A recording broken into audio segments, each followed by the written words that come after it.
नमस्कार, मी Amit Munde, Pune prime news मध्ये आपलं स्वागत आहे। मंडळी, काही दिवसापूर्वी दिल्लीमध्ये मोठा बॉम्बस्फोट झाला आणि त्यानंतर संपूर्ण महाराष्ट्रभर नव्हे तर पूर्ण देशामध्ये हाय अलर्ट जारी करण्यात आला। यानंतर विशेषतः मुख्यमंत्री देवेंद्र फडणवीस यांनी महाराष्ट्रामध्येही हाय अलर्ट जारी करण्यात आला आणि ज्या मेट्रो सिटीज आहेत तिथे देखील दक्षता वाढवण्याचे पोलीस प्रशासनाला आदेश दिले। यानंतर आता आज आहोत स्वारगेट परिसरामध्ये मेट्रो स्टेशनच्या बाहेर। या ठिकाणी आता आपण पाहतोय की इथे हाकेच्या अंतरावर स्वारगेट पोलीस स्टेशन चौकी देखील आहे आणि एवढं असून सुद्धा इथे मात्र सुरक्षा रक्षक आपल्याला कुठेच दिसत नाहीत।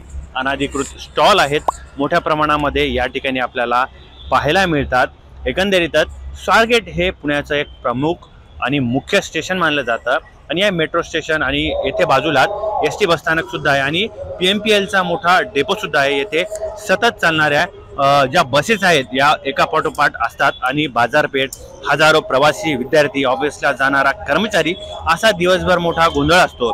एकंदरीतच वर्धा असलेल्या या ठिकाणी सुरक्षा रक्षकाची अपेक्षा मात्र होणं इथं गरजेचं आहे, पण इथे वास्तव बघितलं तर अगदी निराशाजनक आहे। परिस्थिती एकदम विचलित आहे आणि या देखील मुख्य म्हणजे जो सीसीटीव्ही येथे बाहेर आहे एकही सीसीटीव्ही कॅमेरा नाही आणि कॅमेरा फक्त नावालाच बसवलेत का आतमध्ये, हा देखील मोठा प्रश्न आता आपल्या समोर उभा आहे। पोलीस असूनही या भागात हालचालीची तातडीची माहिती मिळत नाही। चोर असतील, खिसेकापू या प्रकारच्या घटना देखील या ठिकाणी मोठ्या प्रमाणात आपल्याला पाहायला मिळतात। स्वारगेट सारख्या मुख्य ठिकाणी मात्र सुरक्षेचा विसर पडलाय का, हा देखील मोठा प्रश्न आता आपल्या समोर उभा आहे। एवढ्या वर्दळीच्या आणि संवेदनशील भागात सुरक्षा नसणे म्हणजे ही किती मोठी गंभीर बाब मानली जाते, तरी देखील या विषयावर वारंवार दुर्लक्ष का होतं। लाल किल्ल्यासारख्या हाय प्रोफाईल परिसरात स्फोट झाल्यानंतर सर्वत्रकडे कडेकोट बंदोबस्त असायला हवा, मात्र काही दिवस उलटून देखील असंवेदनशील काळातच या स्वारगेट सारख्या महत्त्वाच्या भागामध्ये देखील सुरक्षा आपल्याला पाहायला मिळत नाही। आपल्या बाजूलाच हाकेच्या अंतरावरती स्वारगेट पोलीस स्टेशन आहे आणि बाजूलाच पोलीस चौकी देखील आहे, तरी देखील इथे फक्त ट्रॅफिक पोलीस आपल्याला रस्त्यावरती दिसतात। मात्र आपण मेट्रो स्टेशनच्या आतमध्ये जरी गेलं तरी आपल्याला एकही सुरक्षा रक्षक दिसत नाही आणि दुसरं म्हणजे की जी स्कॅनिंग मशीन आहे ती देखील आपल्याला पाहायला मिळत नाही, कारण मेट्रोची ज्यावेळेस आपण एंट्री करतो त्यावेळेस देखील एकही सुरक्षा रक्षक नाही।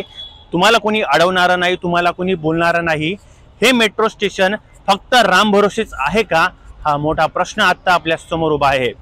परत एकदा दिल्ली सारखी पुनरावृत्ती आता पुण्यामध्येही होऊ शकते, हे मात्र 100% खरं आहे। आता यावरती पोलीस प्रशासन असो, परत महापालिका जी अनधिकृत स्टॉल जे आहेत बाहेरचे ह्याच्यावरही देखील कारवाई करणार का, हा देखील मोठा प्रश्न आता आपल्या समोर उभा आहे। दररोज हजारो ते लाखो नागरिक इथून प्रवास करत असतात, विद्यार्थी आहेत, ऑफिस वर्ग आहे, यांची सुरक्षा कोण करणार? यांची सुरक्षा फक्त राम भरोसेच आहे का, हा देखील मोठा प्रश्न आता आपल्या समोर उभा आहे। आता पाहूया एकंदरीत या सर्व प्रकरणावरती पोलीस प्रशासन काय भूमिका बजावणार। कॅमेरा पर्सन सोबत अमित मुंडे, पुणे।